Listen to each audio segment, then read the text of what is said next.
Meus irmãos e minhas irmãs, sejam todos bem-vindos para a nossa palestra, com as nossas duas palestrantes especiais, que faz parte da nossa casa, a nossa professora Vivi e a nossa professora Renata. Que seja muito produtiva essa palestra, que vocês aprendam, tirem suas dúvidas e vamos lá para os nossos 20 anos de axé da Casa e Amor São João Batista.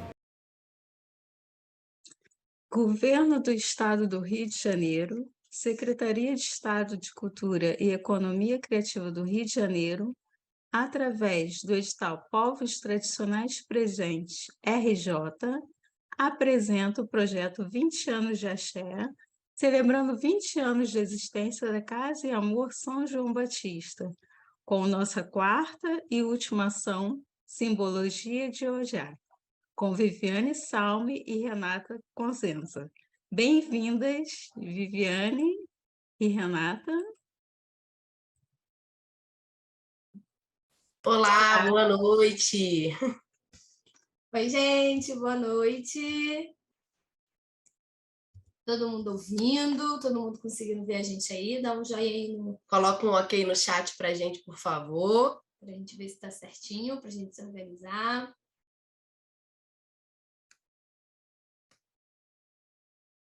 Tá chegando. Chegando certinho aí nosso áudio para vocês. Ok. A galera respondendo. Obrigado. Obrigada. Ai, chegando certinho para todo mundo. Que bom. Né? Quem quiser aí pode abrir a câmera, tá convidado a abrir a câmera. A intenção aqui é ser uma oficina, né? Então, uma oficina precisa da participação de vocês. Então, sintam-se à vontade. Acho que posso falar pela Vivi, né? Estamos aqui muito felizes, juntas novamente, numa palestra tão importante, né? E que a gente preparou com muito carinho aqui e muita dedicação também, né? Ia ser presencial, agora estamos aqui online, mas vai ser tão maravilhosa quanto. Meu nome é Renata, para quem não me conhece, eu sou professora, estamos fazendo parte aí desse projeto, e aqui hoje a gente vai falar sobre a importância do Ojá, né, do pano de cabeça, e a gente começa aqui primeiro se apresentando para vocês conhecerem. E aí, Vivi? Eu sou a Viviane, sou professora de História, então vou contar um pouquinho, né, da história aí que a gente conhece, dessa cultura e principalmente da nossa religião, que é algo tão importante, né, que quanto mais a gente conhecer, quanto mais a gente estudar, a gente vai quebrando cada vez mais paradigmas referentes à nossa religião.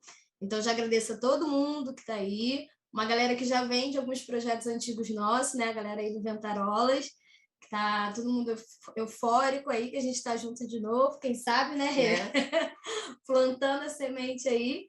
E eu espero que vocês tenham aí com a gente uma boa palestra, uma boa participação. Bora? Bora. Estamos começando. Nós preparamos uma apresentação, né, para que vocês possam acompanhar junto com a gente. Eu vou começar aqui compartilhando com vocês. Para basear aí, né, para a gente ter um norte das pautas que a gente vai trazer. Então, essa palestra, ela está falando da importância do ojá, do turbante, do pano de cabeça, como vocês podem perceber, são vários nomes, né, que nós podemos chamar dentro da religião de matriz, das religiões, na verdade, de matriz africana. Então, a gente começa aqui falando o que ele é. Preparamos algumas coisas, vocês vão ver no decorrer aí da nossa palestra, mas a gente começa falando do que ele é. Ele é uma faixa de pano, o tamanho é variável, né? Ela vai depender aí do tipo, estamos com um aqui para depois fazer algumas demonstrações.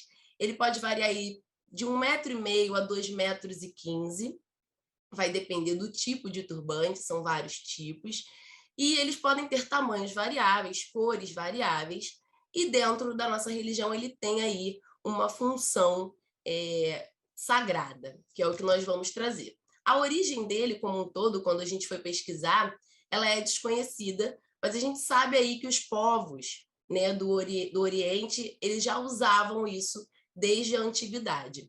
Hoje em dia, quando a gente fala sobre turbante, tosso, a gente sempre acaba, né, nos remetendo às religiões de matriz africana. Então, hoje em dia, principalmente aqui no Brasil, quando a gente fala sobre turbante, as pessoas já remetem à cultura negra, a essas religiões, e isso é muito bom, isso é importante aí para a gente entender o significado, né? E é legal também a gente saber que ele não é só, né, uma faixa de pano, ele também, em alguns aspectos, né, cortes históricos, ele também exerceu aí uma função social, e nada melhor do que a nossa professora de história para trazer essa parte aí histórica e social antes da gente entrar no significado desse acessório, que não é só um acessório, desse objeto sagrado dentro da nossa religião. Aí eu venho de novo para aquela parte que eu sempre falo, tudo é história. Tudo está... Ela vai puxar a sardinha para o lado dela. Eu sempre puxo sardinha, porque olha, tem um negócio que a gente tem que aprender aí, é que tudo é história. E a gente precisa também começar a falar um pouquinho para a gente entender o seguinte, quando a gente fala, né, entende ali um pouquinho desse pano de cabeça, né, do Ojá, a gente hoje, aqui no século XXI, para nós, ele é um instrumento sagrado para quem é das religiões de matriz, né, africana e as religiões, tanto candomblé quanto a Umbanda aqui no Brasil. Porém, a gente vai buscar lá no passado histórico e lembrar que ele era um instrumento utilizado numa linguagem não ali, né, verbal, e sim visual, né? Eu olho e identifico. Ele é um código, né, utilizado aí por milhares e milhares de sociedades e muitos antigas. Então, quando a gente identificava, ele tinha várias características. A primeira delas fala a respeito sobre a condição social. Então, pelo turbante, a maneira como ele era amarrado, a gente sabia se essa mulher era rica, se essa mulher era pobre, de que classe social ela pertencia. Depois ele foi passando a determinar os lugares das mulheres na condição que ela está exercendo na sociedade. E, infelizmente, no passado, a nossa condição era apenas de ser a esposa, né? De ser ali a companheira de alguém. E aí a gente tinha a ideia de posse, né? A mulher era um objeto. E aí, por isso, eu marcava essa mulher. Então, ela tinha ali a posição, se ela era solteira, se ela era casada, se ela era viúva. Ué, mas como é que eu identifico isso? A gente vai identificar pelo tipo de amarração, né? Só para você ter uma noção do que a gente está falando, por exemplo, quando eu tinha isso muito bem amarradinho, sem nenhuma ponta aparecendo, eu estou falando de mulheres que são casadas. Ou seja, eu estou dando sinal de que não há abertura.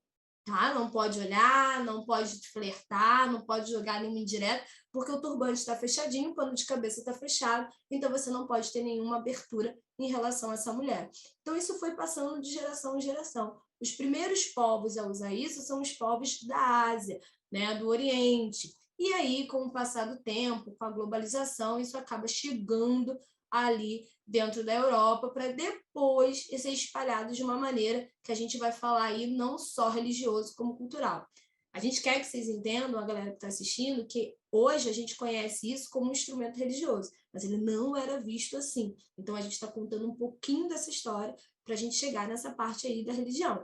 Então ele vem primeiro para ser usado pelo povo do Oriente Médio, passa para a Europa, que era a sociedade que mais consumia os produtos ali do Oriente, para depois a gente começar a entender como que a África vai utilizar isso como um objeto sagrado e não mais só como um objeto, né, ali de estética, né, ou algo parecido.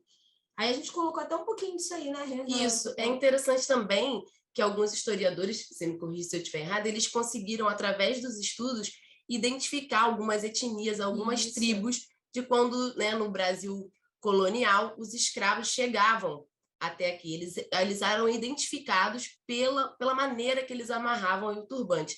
E quando a Vivi trouxe essa questão social, me veio sobre a referência do resgate também, que elas falam que é a coroa das mulheres, né? Que se identificava se elas eram de uma classe econômica boa ou ruim, também traz essa questão dele servir ali como coroa, essa identificação.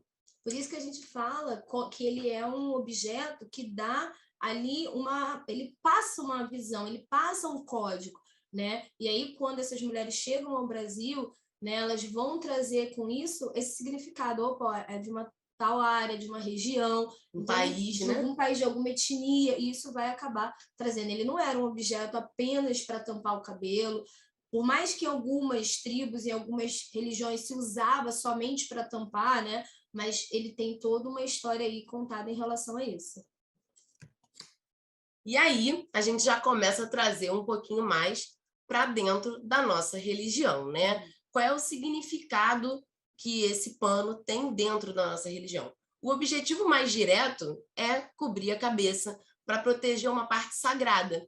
E aí, já pensando, né, na parte científica, como uma professora de biologia, eu também trago um pouco para o meu lado, né? Tá puxando sardinha, ó, tá vendo? Pra ciência dela. Claro. Ela puxa pro Na dela. nossa religião, o ori, ele é uma parte sagrada. Em outras culturas, é considerado um dos principais chakras do nosso corpo, onde demanda muita energia. E trazendo para a biologia, ele está relacionado ao nosso encéfalo, ao nosso cérebro, onde a gente tem toda a energia vital. Podendo trazer aqui para vocês, por exemplo, quando ocorrem casos de morte cerebral. O corpo, o coração, os rins, eles podem estar bons, mas se não houver o comando cerebral, nada acontece. E isso endossa as culturas religiosas dizendo que sim. Né? Até a biologia comprova para a gente que o nosso ori, que a nossa cabeça, é a maior fonte de energia vital que a gente carrega. Ou seja, é uma área importante religiosamente, e essa importância religiosa é endossada também pela biologia, né? Até quando a gente traz aqui nessa parte da arte que nós montamos para vocês, os pesquisadores trazem que tem uma lógica menos religiosa e mais científica também. Ele traz essa lembrança aí de quando o nosso cérebro morre, não tem mais energia vital em nenhum outro lugar. E essa parte científica, né, quando a gente fala de ciência e história, né, da importância, aí a gente chega no nosso ponto principal, né, essa introdução que a gente deu foi só para contar para vocês a origem, de onde surgiu o turbante, do que veio, né, a gente contou aí que ele é nitidamente, no princípio, um instrumento de estética e de comunicação não ali, né, verbal e sim mais visual. Ele é um código, né, que a gente utilizava. Mas aí onde que foi que as religiões começaram a utilizar? No nosso caso específico, que é o nosso corte aqui, o nosso objetivo, nas religiões de matriz africana, candomblé e umbanda. Vale ressaltar também aqui, galera, que o candomblé tem uma visão, né, diferenciada, um uso, vamos dizer assim, um pouco diferenciado do que nós vamos especificar. É bom a gente sempre deixar claro que as religiões de matriz africana, elas não possuem um livro, então elas não têm ali um livro sagrado que dá para você seguir as regras direitinho. Não, ela é uma religião muito oral, então ela vai passando de geração para geração, de casa para casa, o que acaba cada casa tendo o seu código. Então, assim, às vezes a gente pode falar alguma coisa aqui que na sua casa ou no centro que você conhece seja diferente, e tá tudo bem, tá certo também. Tá? É que cada casa vai ter ali a sua origem. Nós fazemos parte da mesma casa, então a gente vai utilizar um tipo de metodologia aqui, tá? Mas se você for pesquisar aí, você vai ver que no candomblé tem uma função, na umbanda tem outra. Historicamente, né, ali em tempo histórico, o candomblé surge no Brasil primeiro do que a umbanda, então, né, ele acaba tendo uma função ali que depois vai ser ali diferenciada às vezes dentro da umbanda. E já que a gente está falando sobre isso específico, vale ressaltar que como ocorre.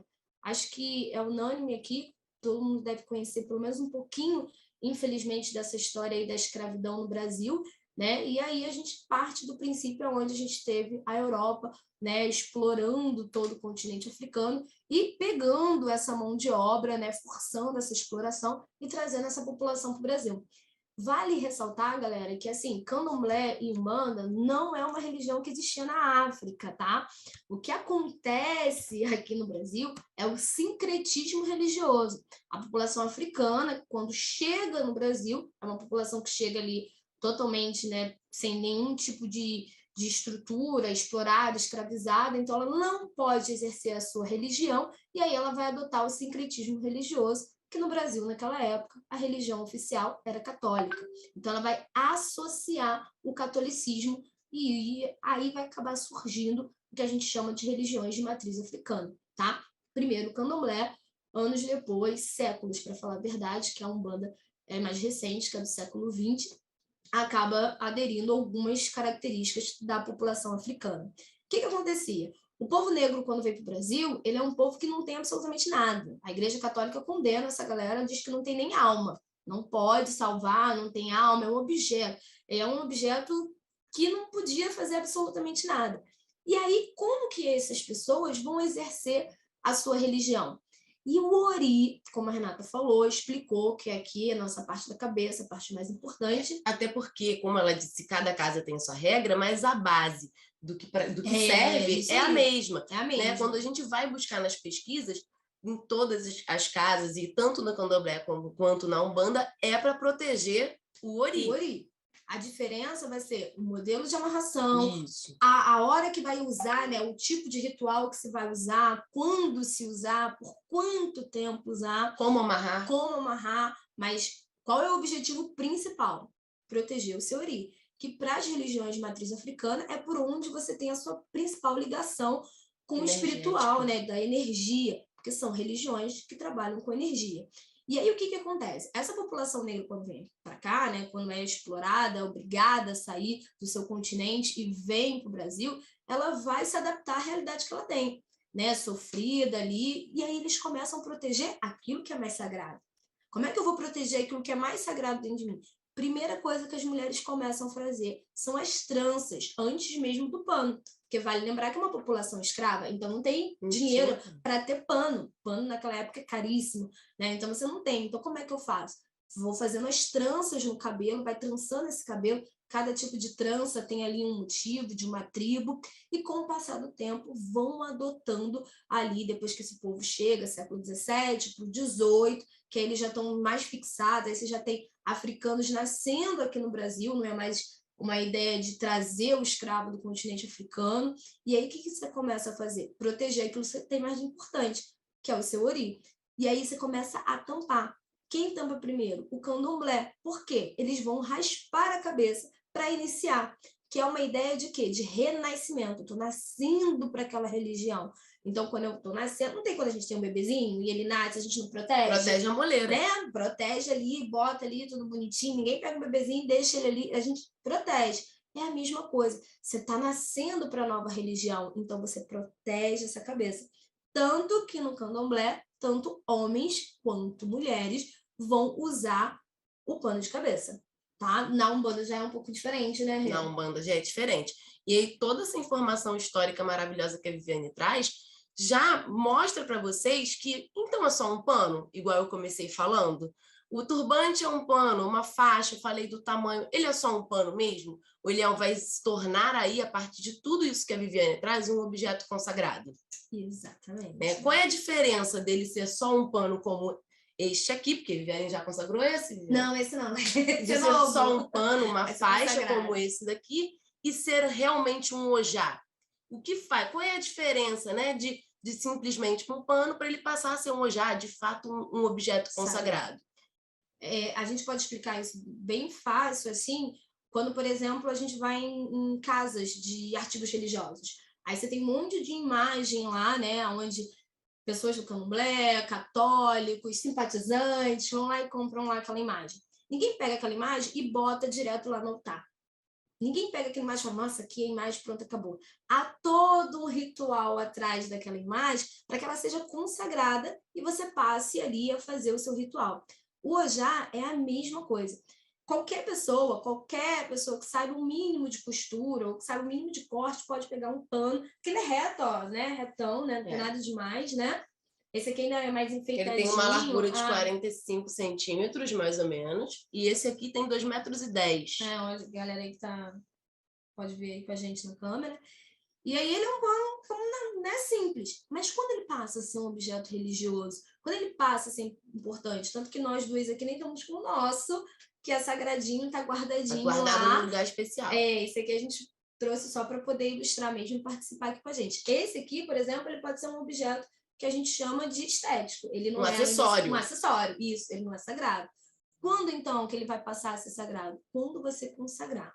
E essa consagração vem quando? Quando a gente leva para a nossa casa, para o seu templo, para o seu momento de reflexão e consagra ele. Através de uma oração, através de um banho de erva, através de um incenso, né? Você consagra, ou no caso, o seu zelador, no nosso caso, né? Que a gente tem uma casa, a gente participa, o nosso zelador consagra dentro de um ritual de iniciação, ou de, né, que a gente está reforçando. Que lá nós chamamos de obrigação, né? Ou quando a gente vai reforçando essas obrigações, esses laços, algumas casas são feitas anuais, enfim, a gente tem essa consagração. E aí ele é amarrado à nossa cabeça, tá? E aí nessa amarração, a gente sempre tem ali em diversas casas, como a gente disse aqui, alguns colocam erva, outros não, né, colocam outras sementes, mas a gente está consagrando. Aí, a partir desse momento, ele é um instrumento religioso que está guardando aquilo que você tem de mais espiritual, mais, né, sagrado com a espiritualidade, que é o seu ori, que é por onde você vai receber toda a sua conexão com a sua espiritualidade. Né? Aí é nessa hora que quando a gente passa a se referir, né, a gente não refere-se mais a ele como um turbante, sim um pano de cabeça, e sim o ojá, a gente já está identificando que ele não é só mais um acessório, um enfeite, ele é sim um pano sagrado, né? Ele muda de configuração. E aí aqui a gente até reforçou que cada casa vai ter sua regra, tendo a mesma base. Em algumas casas, ele vai além de um objeto de proteção, quando ele já é um pano sagrado. Ele também pode identificar de qual orixá você é filha, né? Determinado ritual ele pode fazer parte, outros não. Na nossa casa, por exemplo, não são todos os rituais que a gente utiliza o pano de cabeça. A gente utiliza nesse ritual de iniciação, que lá nós chamamos de obrigação, e a gente também utiliza nos dias de trabalho da casa. Já do que a gente falou tanto que protege o ori, mas proteger de quê? Proteger de todas as energias que estão no entorno. Então, quando é um dia de trabalho na nossa casa, que a energia é um pouco mais densa, recebemos várias pessoas que vão lá fazer os seus trabalhos, a gente fica com o pano de cabeça para fazer essa proteção. Em outras casas são usados em rituais de festas, né? Consagração de outros irmãos de santo. Na nossa, a gente utiliza em dias de trabalho e nesse ritual de iniciação, que todo ano que eu me lembre, né? O nosso zelador sempre faz questão de lembrar da importância da gente guardar num lugar especial, não deixar ele em qualquer lugar da nossa casa. Não lavar de qualquer jeito. Não lavar de qualquer jeito. Misturar aquelas roupas ou então usar esse mesmo pano da obrigação, esse mesmo ojá da obrigação, para o dia de trabalho. É bom que eles sejam diferentes, justamente porque aí ele passa a ser um objeto sagrado. Então, a gente tem que ter mais discernimento de quando usar, de como usar. Aqui, antes do próximo slide, que eu já fui apressadinha, a gente preparou alguns vídeos, né, onde eu faço 2 amarrações. Eu fui modelo, hein, gente? Ela foi a modelo. Gente, eu faço 2 amarrações, 2 já para vocês acompanharem, tá bom? Vou compartilhar. Enquanto isso, se alguém já quiser tirar alguma dúvida, vai mandando no chat que no final a gente vai visualizar. Tudo bem? Compartilhei nosso vídeo. Vamos lá para o vídeo. Vamos para o primeiro. São 2, tá, gente? Então, só um minuto que eu vou voltar para o compartilhamento.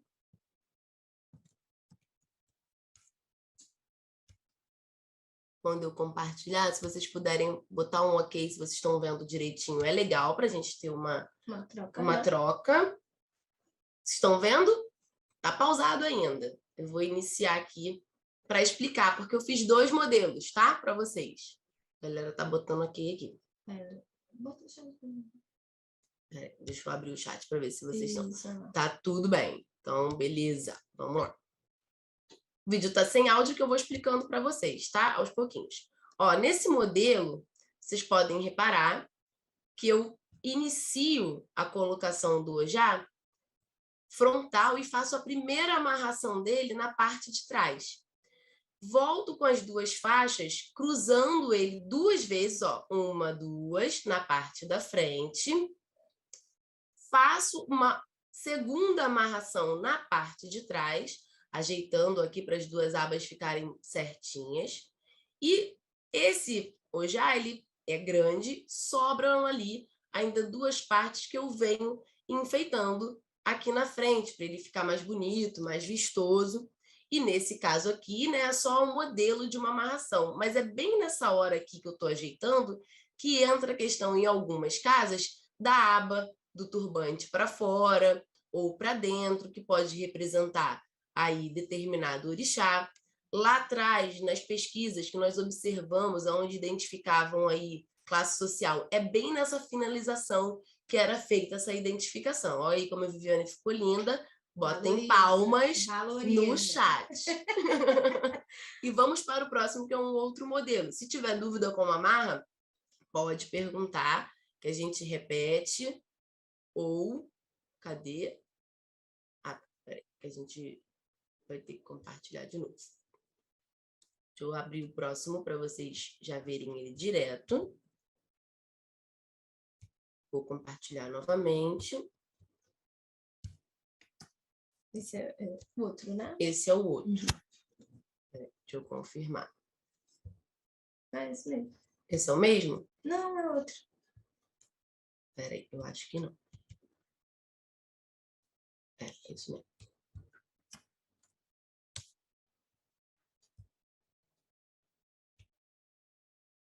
Não.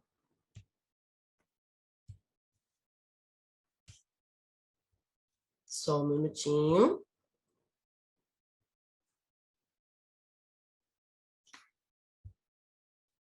Esse é o primeiro, esse é o segundo. É verdade.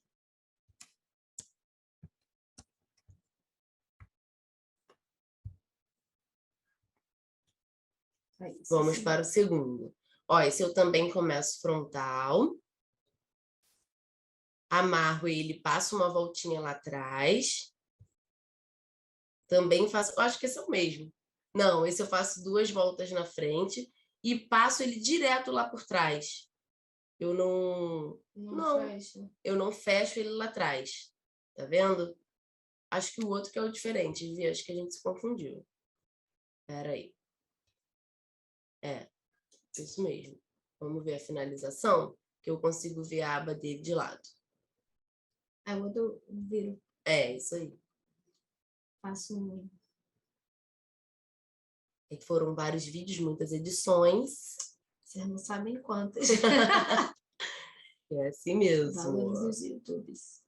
Valorizem. Valorizem as palestras. Esse é o mesmo modelo. Peraí. É o do outro. É o do 1:17.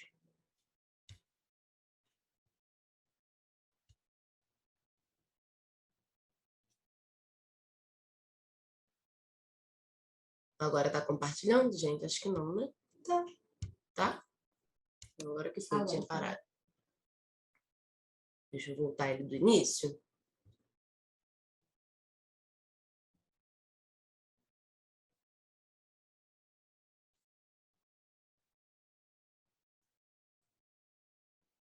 Esse já é diferente. Esse já é diferente, porque é justamente isso. A amarração que eu faço nele na parte de trás, vocês vão observar quando vira de lado, ela é diferente da do primeiro.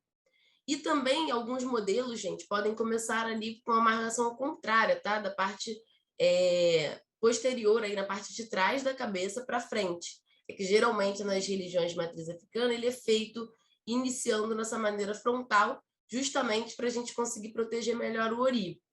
Esse é o objetivo. Esse é o objetivo. No outro slide aí da apresentação, vocês vão ver algumas amarrações que as pessoas usam como acessório. Então, vocês podem até ver casos onde o ori ele vai ficar descoberto, porque ele já não vai estar aí na função religiosa. Essa é a grande diferença. Então, deixa a Viviane virar para mostrar como ficou esse modelo.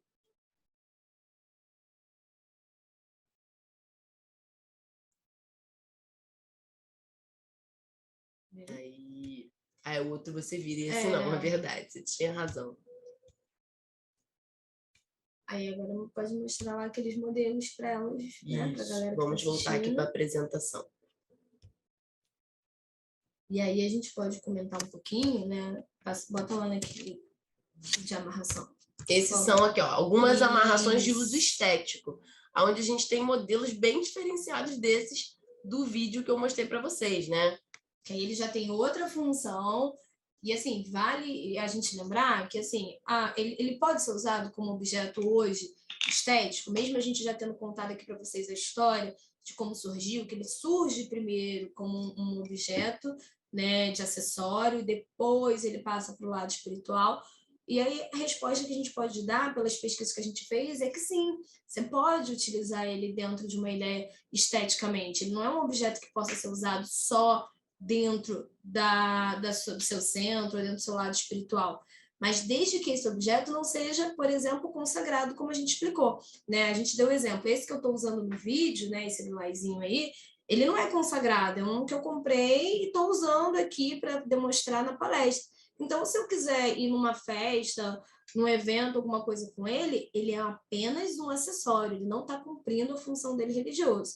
O que a gente não pode fazer é pegar o meu, que é consagrado, que eu usei num ritual, que eu fiz a minha iniciação dentro da Umbanda, e ir para uma festa de aniversário, e ir em algum lugar, né, como um simples objeto de enfeite. Ah, achei bonitinho, combina com a roupa que eu tô hoje, tá? Então, isso é uma ideia que gera, às vezes, um pouco polêmica, é o que a galera mais comenta. É ou não Quem é? pode usar? Quem pode usar? É ou não é apropriação cultural? Né? Daria, acho que, outras palestras aqui sobre isso. Mas só para não deixar ninguém com essa dúvida, desde que você saiba a importância dele, religiosa, e se esse objeto é consagrado ou não, aí sim ele é permitido para uso de um acessório, né? Isso aí. E de quem pode usar também, né? Exatamente. A grande importância é que algumas pessoas utilizam como um acessório de moda sem saber que faz parte de um resgate social, cultural de um povo. E aí usam de qualquer maneira e ainda acham ruim quando as pessoas vão explicar, né, o real significado e a utilização desse acessório. Então, por isso que gera muita polêmica, né? Às vezes a gente vê algumas notícias na internet e é um assunto bem interessante para a gente falar sobre, né? Aí aqui eu coloquei algumas diferenças. Caso a Rose queira, né, a gente disponibiliza essa arte para vocês verem. A gente observou alguns artigos científicos muito importantes e legais, relevantes para a nossa pesquisa. A gente agradece aí também, né, a ação e claro que não acabou, que vocês vão fazer as perguntas, né? Tirar as dúvidas aí. Eu vou deixar aqui na arte das amarrações. Alguém tem dúvida? Bota ali no chat. Bota pra gente ficar grande? A pessoa que é... Ah, no chat a gente tá vendo pequenininho. Peraí, deixa eu encerrar. A pessoa cega aqui, a idade chegou. Camila. Já vi que alguns homens de religiões de matrizes africanas também usam um pano na cabeça. Também são chamados de ojá? Não, o ojá ele é só de exclusividade para as mulheres. Para os homens recebe outro nome, né? E aí o que acontece? No candomblé tem homem que vai usar um pano de cabeça muito parecido, tá? Até colorido, de outras cores, porque o candomblé também, né, pode utilizar, que eles resgatam mais, né, já que são várias denominações, Yorubá, né, enfim, aí eles usam um pano de cabeça, mas na nossa casa, na Umbanda, que é o caso específico da gente, não, tá? Eles não usam o pano de cabeça, a não ser em determinados rituais, né, mas não é o comum. Na obrigação apenas ali, em um determinado momento específico. Não usam com muita constância, não. Na maioria das casas é mais de exclusividade feminina, tá? Apesar de, só para você saber, Camila, quando ele surge no Oriente, a maioria de tribos, principalmente asiáticas, quem vai utilizar mais são os homens, né? A gente vê muitos indianos, né? Se a gente fizer uma pesquisa aí agora no Google, indianos, imagens, a maioria deles aparece com um pano de cabeça. Isso foi muito presente também nas nossas pesquisas aqui. A Anne Gabriele está perguntando, os panos podem ser estampados ou lisos? Aí depende de cada casa. Por exemplo, na Umbanda, normalmente, a maioria é liso. É branco, né? É branco liso. E no candomblé, dependendo de qual é a origem, de qual é a denominação, né, ele acaba escolhendo as cores mais vibrantes. E aí vale também, porque o candomblé cada santo tem uma cor, né? Ele tem uma denominação. Aí, vou dar um exemplo, vou puxar a sardinha. A galera de Ançã vai usar ali um terracota, a galera de Iemanjá vai usar um azulzinho, Oxum, um amarelo, aí fica a critério de cada casa também, tá? Mas na Umbanda, realmente, a maioria é branco. Até na arte, eu vim colocando vários coloridos, e na hora que eu fui falar da consagração, né, do pano sagrado, eu coloco uma imagem em que a modelo está com um pano branco, porque é justamente a referência aí na Casa e Amor São João Batista e na maioria das casas de Umbanda que eu conheço. Também, mas pode existir casas de Umbanda que usem Não coloridos tem um também. certo e um errado, né? Como a Viviane explicou aí na Até, nossa religião. se a gente for buscar aí na religião, né, lá na antiguidade, os judeus tampam, né? Eles têm ali a ideia de tampar o Ori. Então, se você reparar, o Ori não é uma coisa sagrada só para uma única religião. Diversas religiões protegem. Tanto que a gente sempre fala ali, né? Cuidado com quem bota a mão na cabeça. Olha a cabeça, que a cabeça acaba guiando todo o restante do corpo, né? Isso aí. Uma cabeça... Outros modelos também, gente, são vistos muito quando a gente... Eu não vou saber o século, professora, mas em uma determinada época da França, que elas usam aqueles turbantes que até na novela a gente vê. Aquela crave a rosa. Aí a gente parte para outro... Para a moda, né? Aí a gente parte da apropriação cultural quando o capitalismo, né? Aí vai lá na história, onde se apropria dessas coisas para vender e aí acaba utilizando principalmente nas mulheres. Grandes mulheres usaram também. Vai ser um resgate da cultura negra a partir do século XX, principalmente nos Estados Unidos, tá, galera? Então, se a gente for puxar historicamente falando, século XVII, século XVIII, que é Brasil colônia, aquele período da escravidão, aquelas imagens que a gente tem lá do tempo da escola, lembrou? Aquele período ali, a galera está usando como objeto sagrado e mulheres brancas, mulheres de classe rica não usam. Aí, com o passar do tempo, né, o capitalismo acaba se apropriando da cultura negra para vender e acaba pegando isso e jogando ali para comercializar mesmo. Aí vira um objeto, e depois, no século XX, há um resgate da cultura e da identidade negra, aonde ela fala, isso é de negro, vocês podem usar os brancos? Podem, desde que vocês saibam a importância, como a gente explicou aqui, de que ou para que serve dentro da cultura. E aí acaba virando, né, cada vez maior para identificar a coroa, né, toda a ideia estética e também cultural. Isso aí. Mais perguntas? Coisa. Só tivemos Camila e Anne. Se mais alguma, a gente ainda não viu. Levanta ali para ver se, né? Acho que não, né? Acho que não. Mas acho que é isso, galera. Acho que a gente ali tentou, da melhor maneira possível, explicar para vocês o objetivo principal, contar um pouquinho da história aí, do que é o pano de cabeça, do que é o Ojá. Espero que todo mundo tenha entendido aí. Que foi um prazer aí participar e colaborar com vocês. Vocês estão muito quietinhos no chat. Vou fazer igual meus alunos. Gente, vamos embora. Fala com a gente. Queria pedir, quem quiser abrir a câmera, interagir um pouquinho, né? Falar o nome, o que achou, o que vocês acham? Se apresentem, gente. Eu acho ótimo. Então, pelo menos na voz, né? Se não quiser aparecer, falem conosco. Vai na voz aí. Entrou mais gente. Rosane Nascimento. Rosane.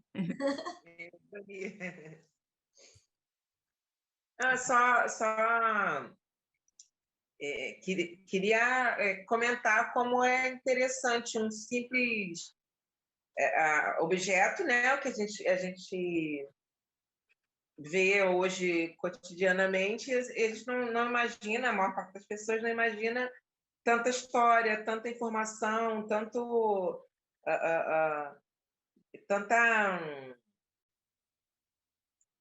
carga de um povo no único acessório, né? Muito, muito interessante a palestra de vocês, muito interessante as amarrações, muito, muito legal, muito, muito esclarecedor. Só queria agradecer. Obrigada. A gente que agradece.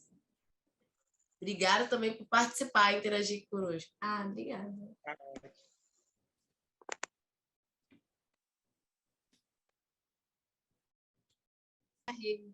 Tá bom? Então vamos fechar. Muito obrigada pela presença de todos vocês. Muito obrigada, Vivi, Renata. Até a próxima, tá? Espero que seja muito breve a próxima. Um beijo. Nós também. Obrigada aí por confiar no nosso trabalho. Adoramos participar. Obrigado a todo mundo que está aqui assistindo, que entrou. né? Ficou aqui com a gente. A galera entrou e ficou, né? Geralmente as pessoas entram e saem, não, a galera ficou. Então, muito obrigada a todos aí. E a Casa e Emoção João Batista pelo apoio também. A gente agradece, eu agradeço muito, agradeço ao nosso zelador, ao Átila, que sempre apoia a gente aí, apoia a nossa casa, e foi um prazer participar com a Renata, com vocês, sempre é um prazer. Eu que gosto de falar, é só chamar, gente. Quem me conhece sabe. Beijo. Beijo, tchau, tchau. Tchau, obrigada, gente.